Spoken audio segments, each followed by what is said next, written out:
Hi friends, நான் உங்கள் anime freak வந்துட்டேன். நாம் இப்போ த ஹீரோ ரிட்டர்ன்ஸ் எபிசோடு 54 பார்க்கலாம். இதுக்கு முன்னாடி உள்ள எபிசோடெல்லாம் நீங்கள் பார்க்கலன்னா மறக்காமல் போய் பார்த்துட்டு வந்துருங்க. டிஸ்கிரிப்ஷனில் லிங்க் கொடுத்துருக்கேன். சரி வாங்க நம்ம இந்த எபிசோடுக்குள்ளே போகலாம். அதுக்கு முன்னாடி போன எபிசோட் கடைசியில் நம்ம ஹீரோ அந்த மங்கி கிங்கை காப்பாற்றுனதுக்கப்புறம் நம்ம மங்கி கிங்கை அதோட வெப்பனை வச்சு ஒரு டைட்டன் மான்ஸ்டர், அதாவது கடவுளோட அடியால் அந்த மான்ஸ்டர், அதையே அந்த மங்கி கிங் போட்டு தள்ளியிருக்கோம். பார்த்தா இன்னும் நிறைய அந்த டைட்டன் மான்ஸ்டர்லாம் வந்துட்டு இருக்கும். அதுங்ககிட்டலாம் கடவுளோட சக்தி இருக்குது. அந்த மான்ஸ்டர்லாம் அட்டாக் பண்ணுறதுக்கு நம்ம ஹீரோவும் மங்கிக்கும் ஒன்றா சேர்ந்து சண்டை போட போவாங்க.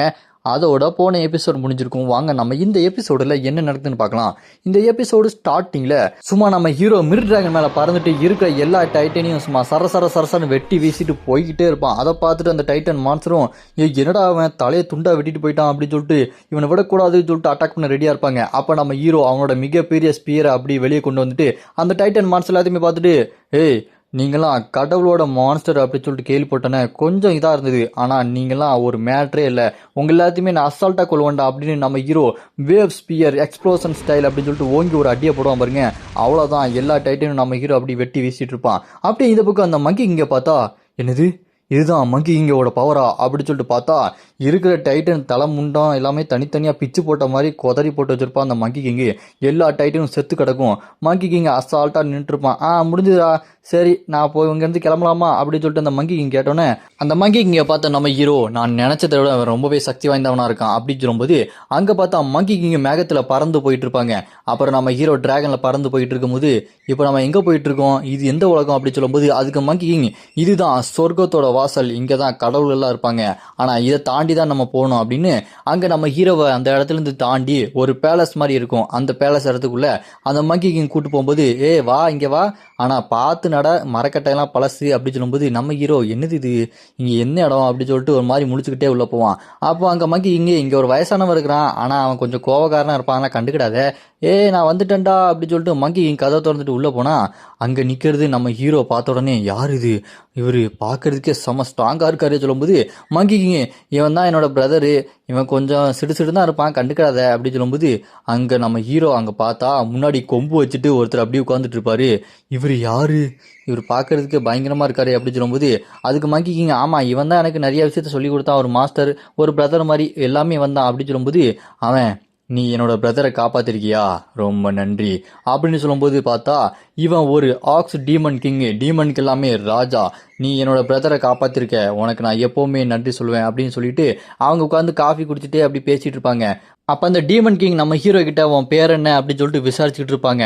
அப்போ அந்த டீமன் கிங்கு நீ இந்த உலகத்தை சேர்ந்தவன் இல்லை, நீ வேற உலகத்துல தானே வந்திருக்க, எதுக்கு வந்திருக்க அப்படின்னு சொல்லிட்டு கேட்டோன்னே அதை பார்த்து நம்ம ஹீரோ இப்போ நம்ம என்ன பண்ணுறது, நம்ம நினச்சதை உடனே பண்ணிட வேண்டியதான் அப்படின்னு அங்கே இருக்க அந்த டீமன் கிங்கை பார்த்து என்ன உங்களோட சிசிய புள்ளியை எடுத்துக்கங்க, எல்லாத்தையுமே எனக்கு சொல்லிக் கொடுங்க, ஏன்னா பயங்கரமான மான்ஸ்டர்ஸ் எல்லாம் வெளியே வரும்போது அது எல்லாத்தையுமே கொள்றதுக்கு எனக்கு சக்தி வேணும், என்னோட ஃப்ரெண்ட்ஸ் எல்லாத்தையுமே நான் காப்பாற்றணும், அதுக்கு நீங்கள் என்ன ரொம்ப பலசாலியாக மாற்றணும், அதுக்கு நான் அவங்க அசிஸ்டண்டாக சேரணும் அப்படின்னு சொல்லிட்டு கேட்டோன்னே அதை கேட்டு அங்கே இருக்கிற அந்த டீமன் கிங் ஒன்று அதெல்லாம் அப்பெல்லாம் சேர்த்துக்க முடியாது அப்படின்னு சொன்னோன்னே அதுக்கேட்டு நம்ம ஹீரோ கோவப்பட்டு என்னது என்னை சேர்த்துக்க முடியாதா, ஏன் சேர்த்துக்க முடியாது, உங்களோட உதவி எனக்கு வேணும் அப்படின்னு நம்ம ஹீரோ கத்தும்போது உடனே அந்த டீமன் கிங் நம்ம ஹீரோ கிட்ட வந்து நான் உன்னை சிசிய பிள்ளைய ஏற்றுக்க மாட்டேன், நான் உன்னை ஒரு பிரதராக ஏற்றுக்கிறேன், இதுக்கப்புறம் நீ என்னோட பிரதரை காப்பாற்றிருக்க, அதனால தான் அப்படி சொல்லிட்டு நம்ம ஹீரோவை அவன் பிரதரை ஏற்றுக்குவான். அப்படியே கட் பண்ணால் அடுத்த நாள் விடிஞ்சிடுது. மறுபடியும் அதே இடத்துல உட்காந்து பேசிகிட்டு இருக்காங்க காஃபி குடிச்சிட்டு.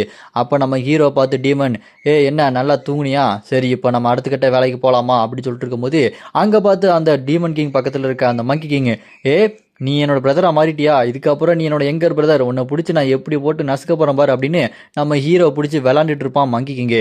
அப்போ அந்த டீமன் கிங்கு முக்கியமான ஒரு வேலை இருக்குது, நம்ம இப்போவே ஸ்டார்ட் பண்ணி ஆகணும் அப்படின்னு சொன்னோன்னே அதை கேட்டு மங்கி கிங்கு என்னது இப்போவே வா அப்படி சொல்லிட்டு வாயப்பழந்து பார்த்துட்டு இருப்பான். அப்படியே கட் பண்ணால் நம்ம ஹீரோக்கு ட்ரைனிங் கொடுக்க ஆரம்பிக்க போகிறாங்க. அதாவது முனிவர் கலை. இந்த முனிவர் கலைங்கிறது மனசை ஒருநிலைப்படுத்தி சக்தியை ஃபுல்லாக வெளியே கொண்டு வர்றது. இது மூலமாக கடவுளோட சக்தியவே அடையலாம். அந்தளவுக்கு ரொம்ப சக்தி வாய்ந்த ட்ரைனிங் தான் இந்த முனிவர் சக்தி ட்ரைனிங். இந்த ட்ரைனிங்க்கு நம்ம ஹீரோவை கூட்டு போகிறதுக்கு ஒரு மூங்கில் காட்டுக்குள்ளே போவாங்க. அப்படி போயிட்டு இருக்கும்போது பார்த்தா மங்கி கிங்கு ரொம்பவே சோம்பேறியாக இருக்கும். என்னப்பா ட்ரைனிங்காக, எனக்கு பிடிக்கவே பிடிக்காதப்பா அப்படின்னு சொல்லிட்டு போய்கிட்டே இருப்பாப்ல. அப்போ பார்த்தா அங்கே மூங்கில் கம்பு ரெண்டு பாதியாக உடச்சி தலையில் சொருகி வச்சிருப்பாப்ல. நம்ம ஹீரோ இதை பார்த்துட்டு என்னது இது இவ்வளோ ஷார்ப்பாக இருக்குது அப்படின்னு சொல்லும்போது அதை பார்த்துட்டு மங்கி கிங்கு ஐயோ இந்த ட்ரைனிங்கா செம்ம கடுப்பாகுமே, நான் இங்கேருந்து ஓடுறேன்ப்பா அப்படின்னு சொன்னாலுமே இங்கே பாரு மங்கி கிங் ஓடாத அப்படின்னு சொல்லிட்டு டீமன் கிங்கை கூப்பிட்டு இதில் உட்காரு அப்படின்னு சொல்லுவாங்க. பார்க்கறதுக்கு செம்ம ஷார்ப்பாக இருக்கும், இதுக்குள்ளே உட்காந்தா என்னத்துக்கு ஆகுறது அப்படின்னு சொல்லிட்டு மங்கி கிங் முடிச்சுட்டு இருப்பான். அப்படியே கட் பண்ணா அந்த மூங்கில் ஷார்ப்பா இருக்கும் பாத்தீங்களா, அதுக்கு மேல நம்ம ஹீரோவும் மங்கி கிங் இவங்க 2 பேருமே மேல ஏறி உட்கார்ந்துக்கிட்டாங்க. அது உள்ள சொருகாம எப்படிதான் இருக்குதோ அது மேல 2 பேருமே உட்கார்ந்துக்கிட்டு தியானம் பண்றாங்க. இதுதான் பேசிக் பிரீத்திங் டெக்னிக், முனிவர்களின் பேசிக் பிரீத்திங் டெக்னிக். இந்த டெக்னிக்கை நம்ம ஹீரோ ரொம்ப நல்லாவே பண்ணிட்டு இருப்பான். அப்படி பண்ணிக்கிட்டே இருக்கும்போது ஊகாங் அதாவது மங்கி கிங் நம்ம ஹீரோவை டிஸ்டர்ப் பண்ணிடுவான்.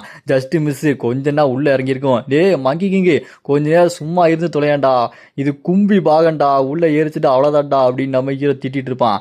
அப்போ நம்ம ஹீரோ பார்த்து மங்கி கிங் ஆமாப்பா இது கும்பி பாகம் தான், கொஞ்சம் பார்த்து பத்திரமா இருந்துக்கு தம்பி அப்படின்னு மங்கி கிங் நம்ம ஹீரோ பார்த்து சொல்லிட்டு இருக்கும்போது அப்போ நம்ம ஹீரோ மறுபடியும் ஒழுங்கா உட்காந்துட்டு இருப்பான். அப்படி உட்காந்துட்டு இருக்கும்போது நம்ம ஹீரோட மானா பவர் சும்மா பயங்கரமா வந்துட்டு இருக்கும். அதை பார்த்து மங்கி கிங்கும் டீமன் கிங்கும் பரவாயில்லையே இவன் இவ்வளவு சீக்கிரமா கத்துக்கிட்டானே அப்படின்னு சொல்லிட்டு பார்த்துட்டு இருக்கும்போது நம்ம ஹீரோட மானா பவர் மூலமா அந்த பேசிக் பிரீத்திங் டெக்னிக், இந்த பிரீத்திங் டெக்னிக் மூலமா நம்ம ஹீரோ அதில் ஸ்ட்ரைட்டா உட்காந்துட்டு மானா பவர் வெளியே கொண்டு வந்துட்டு இருப்பான். அப்படியே நம்ம ஹீரோ ஸ்ட்ரைட்டா ஒழுங்கா உட்காந்தோன்னா இப்போ நம்ம ஹீரோ முனிவர் கலையில ஒரு 10% கத்துக்கிட்டான்.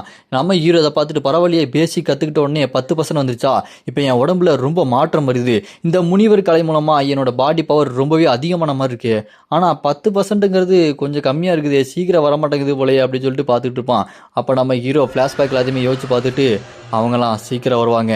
அந்த ஃபாஃப்னீர் அவன் என் கண்ணு முன்னாடி வந்து நிற்கும் போது இந்த உலகத்தை நாங்கள் எல்லாருமே ஒன்றா சேர்ந்து காப்பாற்றி ஆகணும், நான் அவனை தனியாக சமாளிச்சாகணும் அப்படின்னு சொல்லிட்டு நம்ம ஹீரோ அங்கே நின்று இருப்பான். திடீர்னு பார்த்தா அந்த இடத்துக்கு ஜானி பிராட் வந்திருப்பான். நம்ம ஹீரோ ஜானி பிராடை பார்த்துட்டு டேய் நீ எங்கடா இங்கே அப்படி சொல்லும்போது அந்த ஜானி பிராடு உன்னை விட மாட்டேன்டா, உன்னை கொன்னே திருவேன் வாடா அப்படின்னு சொல்லும்போது நானும் விட மாட்டேன் வாடா பார்த்துக்கலாம் அப்படின்னு சொல்லும்போது அப்படியே பின்னாடி தின்னு பார்த்தா அந்த ஜானி பிராடு நம்ம ஹீரோ அவங்க ஃப்ரெண்ட்ஸ் எல்லாத்தையுமே கொண்டு போட்டிருப்பான். நம்ம ஹீரோ மட்டும் தான் அங்கே நின்றுருப்பான். என்ன நடக்குதுங்க, என் ஃப்ரெண்ட்ஸ் எல்லாருமே செத்துட்டாங்களா அப்படின்னு சொல்லிட்டு பார்த்துட்டு இருக்கும்போது அவங்க செத்து கிடப்பாங்க. அதை பார்த்துட்டு இல்லை இதுக்கு வாய்ப்பே இல்லை, இது நடக்கக்கூடாது அப்படின்னு சொல்லிட்டு நம்ம ஹீரோ கத்திக்கிட்டே இருப்பான். பார்த்தா இது எல்லாமே ஒரு கனவு தான். டக்குன்னு நம்ம ஹீரோ தூக்கத்துலேருந்து எந்திரிச்சு வா நல்ல வேலை இது ஒரு கனவு அப்படின்னு சொல்லிட்டு பார்த்துட்டு இருப்பான்.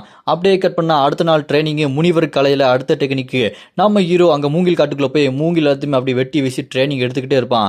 இப்படியே போயிட்டு தான் வேலைக்காகாது, என் கனவுல கொண்டது எல்லாமே நிஜத்தில் நடக்கக்கூடாது, அதை நடக்காமல் நான் அப்படியே தடுத்து நிப்பாட்டி ஆகணும். டீமன் கிங் இந்த முனிவர் கலையில் லாஸ்ட்டாக இருக்கிற டெக்னிக்கு சீக்கிரமாக கற்றுக் கொடுங்க, நான் ரொம்ப பவர்ஃபுல்லாக மாறணும், என்னோட ஃப்ரெண்ட்ஸ் எல்லாத்தையுமே நான் காப்பாற்றி ஆகணும் அப்படின்னு நம்ம ஹீரோ அங்கே டீமன் கிங் கிட்ட சொன்னோன்னே அது கேட்டு அந்த டீமன் கிங்கும் நீ ஏதோ ஒரு முடிவோட தான் வந்திருக்க, எல்லாத்தையுமே தனியாக நின்று சமாளிக்கணும்னு நினைக்கிற, ஆனால் அதுக்கு நீ இப்போ தயாராக இல்லை, கொஞ்சம் ட்ரைனிங் எடுன்னு சொன்னோன்னே நம்ம ஹீரோ ட்ரைனிங்லாம் எடுத்து முடிச்சுட்டு அப்படியே டயர்டாக உட்காந்துட்டு இருப்பான். அப்போ அந்த இடத்துக்கு மங்கி கிங் வந்தோடனே ஏ பிரதரு என்னடா பண்ணுற தம்பி அப்படி சொல்லும்போது நம்ம ஹீரோ அங்கே மங்கி கிங் வந்ததே தெரியாமல் மனசுக்குள்ளே இவங்க என்ன திடீர்னு என்ன பிரதரை ஏற்றுக்கிறாங்க அப்படின்னு சொல்லிட்டு மைண்ட் வாய்ஸ் நினச்சி வெளியே பேசிடுவான். டப்புன்னு பார்த்தா மங்கி கிங்கே ஆமாப்பா பிரதர் தானப்பா நீ அப்படி சொன்னோன்னே ஐயோ நீ எப்படா இங்கே வந்த டக்குன்னு இங்கே வந்துட்ட அப்படி சொல்லும்போது ஆமாப்பா என்னமோ பிரதரை ஏற்றுக்கிட்டாங்களா என்னன்னு பேசிட்டு இருந்தியே, உண்மையாலுமே நீ என்னோட பிரதர் தான்டா, ஏன்னா அவன் உன்னை டக்குன்னு பிரதரை ஏற்றுக்கிட்டான், அவன் அவ்வளோ சீக்கிரமாக ஏற்றுக்க மாட்டான், என்னை நீ காப்பாற்றுன்னு தெரிஞ்ச உடனே அவன் உன் மேலே பாசமே வச்சுட்டான்டா, ஆனால் அதை பற்றிலாம் கவலையே படாத சரியா, இப்போ நம்ம ஒரு முக்கியமான விஷயத்த பண்ணியாமா, இப்போ நீ என் கூட சண்டை போட்டு ட்ரைனிங் எடுத்துக்கலாம் அப்படின்ட்டு டக்குன்னு ஒரு சொடக்கு போட்டோன்னே மங்கி கிங்கு அவனோட க்ளோன் பவரை அப்படியே உள்ளே கொண்டு வருவான். அப்படியே ஒரு புதுசாக ஒரு க்ளோன் உருவாகி வந்து நிற்கும் பாருங்க. அதை பார்த்து நம்ம ஹீரோ ஓ உன்னால் க்ளோன்லாம் யூஸ் பண்ண முடியுமா அப்படின்னு சொல்லிட்டு பார்த்துட்டு இருப்பான். ஆமாம் தம்பி க்ளோன்லாம் நாங்கள் ஈஸியாக யூஸ் பண்ணுவோம், அதெல்லாம் ஒன்றும் பிரச்சனை இல்லை, இப்போ வா நீனும் நானும் சண்டை போட்டு ட்ரைனிங் எடுத்துக்கலாம் வரியாடா தம்பி அப்படி சொல்லிட்டு மங்கி கிங் அவனோட க்ளோன் பவர் மூலமாக க்ளோன் அவரை வச்சு அப்படி சண்டைக்கு ரெடியாக வந்து அந்த க்ளோன் நிற்கும். அப்போ மங்கி கிங் நம்ம ஹீரோ பார்த்து இங்கே பாரு தம்பி நீ ஆல்ரெடி என்னோட தம்பி தான், ஆனால் இப்போ என்னோட க்ளோன் கூட நீ சண்டை போட்டு ஜெயிச்சிட்ட அப்படின்னா கடைசி வரைக்கும் நீ தனியாக சண்டை போட வேண்டிய அவசியமே இல்லை, உனக்காக நான் எப்போவுமே இருப்பேன் தம்பி அப்படி சொன்னோன்னே நம்ம ஹீரோவும் அவ்வளோதானே பண்ணிட்டா போச்சு அப்படின்னு சொல்லிட்டு நம்ம ஹீரோ அவனோட பவர்ஃபுல்லான ஸ்வாட் எடுப்பான். சரி இப்போ சண்டை போட ஆரம்பிக்கலாம் அப்படி சொல்லிட்டு மங்கி கிங் கையை காட்டினோன்னே 2 பேரும் அப்படி சண்டை போட ஆரம்பிப்பாங்க பாருங்க, சும்மா வெறித்தனமாக இருக்கும் அப்படின்னு நினச்சா அப்படியே கட் பண்ணால் அடுத்த நாள் விடியுது. நம்ம ஹீரோ அப்படி கண்ணை முழிக்கிறான். ஆமாம் என்னாச்சு அப்படி சொல்லிட்டு நம்ம ஹீரோக்கு ஒரே டவுட்டு. அவங்க 2 பேரும் உட்காந்து சாப்பிட்டுட்டு இருப்பாங்க. நம்ம ஹீரோ டம்மால்னு கதவை திறந்துட்டு அங்கே போயிட்டு என்னாச்சு அப்படி சொல்லும்போது மெதுவாக கதவை திறப்பா அப்படின்னு நம்ம ஹீரோவை பார்த்து அங்கே சொல்லிட்டு இருப்பானுங்க. நம்ம ஹீரோவும் நான் சண்டை போட்டனே அங்கே சண்டை என்னாச்சு அப்படி சொல்லி கேட்டோன்னே அங்கே இந்தாப்பா உனக்கு சாப்பாடு செஞ்சுருக்கேன் சாப்பிட்டு இன்னும் வேணாலும் கொஞ்சம் ரெஸ்ட் எடு அப்படின்னு சொன்னோன்னே அப்போ நம்ம ஹீரோக்கு புரியுது அப்படின்னா நான் அந்த மங்கி கிங் க்ளோனுக்கிட்ட தோத்துட்டேனா அதுவும் ஒரே செகண்ட்லையா, இப்படி இருந்தேன்னா நான் அந்த ஜானி பிராடை எப்படி தோக்கடிக்க முடியும், நான் இப்போ புரிஞ்சுக்கிட்டேன். நான் இப்போ ரொம்ப ஸ்ட்ராங்காக ஆகணும். என்னோட மனசு நல்லா புரியுது. ஆனால் இன்னொரு முக்கியமான விஷயம் உங்ககிட்ட கேட்கணும். அந்த ஹெவன்லி ரியாலம்ன்ற அந்த விஷயத்த நீங்கள் தாண்டி வந்தீங்களே, அங்கே இருக்கிறவங்களுக்கும் உங்களுக்கும் அப்படி என்ன பிரச்சனை அப்படின்னு கேட்டோன்னே, அங்கே இருக்க டீமன் கிங் ஹெவன்லி ரியாலம்மா அது சிம்பிள்ரா. அவனுங்க பூமியை காப்பாற்றணும். ஆனால் அவனுங்க பூமியை காப்பாற்றுற வேலையை விட்டுட்டு பூமியை அழிக்கிற வேலையை பார்க்குறானுங்க. அந்த புதுசாக அந்த கோட்டைக்கு ராஜாவாக ஒருத்தன் ஜேட் எம்பரர்னு வந்தான். அவன் வந்ததும் அந்த கோட்டையே நாசமாக போச்சு. இங்கே இருக்கிற பூமியில் இருக்க நிலத்து எல்லாத்தையுமே அபகரிக்கணும்னு பார்க்குறான். அவனை எப்படியாச்சும் கொல்லணும். அதுதான் எங்களோட ஆசை அப்படின்னு சொல்லும்போது அந்த ஹெவன்லி ரியாலம்ல இருக்கிற அந்த ஜேட் எம்பரர் முன்னாடி உட்காந்துட்டு இருக்கான். அந்த ஜேட் எம்பரர் முன்னாடி இருக்கிறவனை பார்த்துட்டு, டேய் அந்த மங்கிங் என்னென்ன டேமேஜ் பண்ணா அதை ஒழுங்கா என்கிட்ட சொல்லு அப்படின்னு சொல்லும்போது முன்னாடி பார்த்தா ட்ரூ லார்ட் ஏர்லாங் அப்படின்னு ஒருத்தர் இருக்கான். இவன் அவன் மொத்தமாக நிறைய விஷயத்தை டிஸ்ட்ராய் பண்ணிட்டான். அவனை நம்ம அடைச்சி வச்சோம்.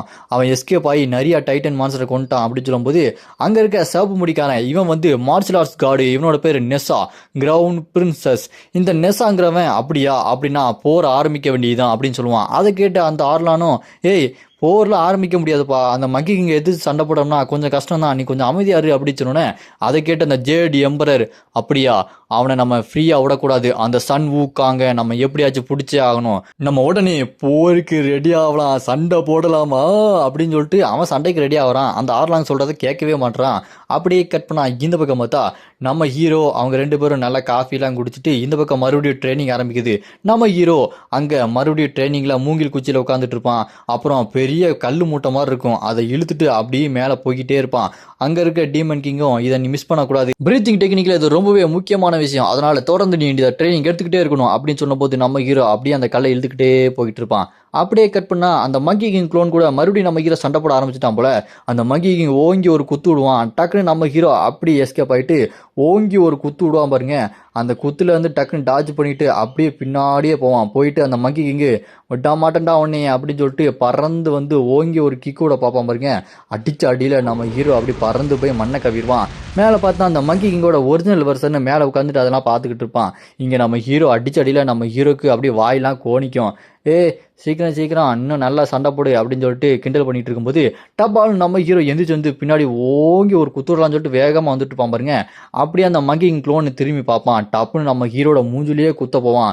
நம்ம ஹீரோ ஜஸ்ட் ஒரு செகண்டில் அப்படியே அந்த குத்துலேருந்து எஸ்கேப் ஆயிடுவான். அதை பார்த்து மங்கிங்கோட க்ளோனு என்னாச்சுவேன் எஸ்கேப் ஆயிட்டானா அப்படின்னு சொல்லிட்டு முடிச்சுட்டு இருப்பான் பாருங்க. அப்படி விடாமல் நம்ம ஹீரோவை குத்துன்னு குத்த ட்ரை பண்ணுவான். இருந்தாலும் நம்ம ஹீரோ அந்த குத்துலேருந்து அசால்ட்டாக டாஜ் பண்ணி எஸ்கேப் ஆகிட்டே இருப்பான்.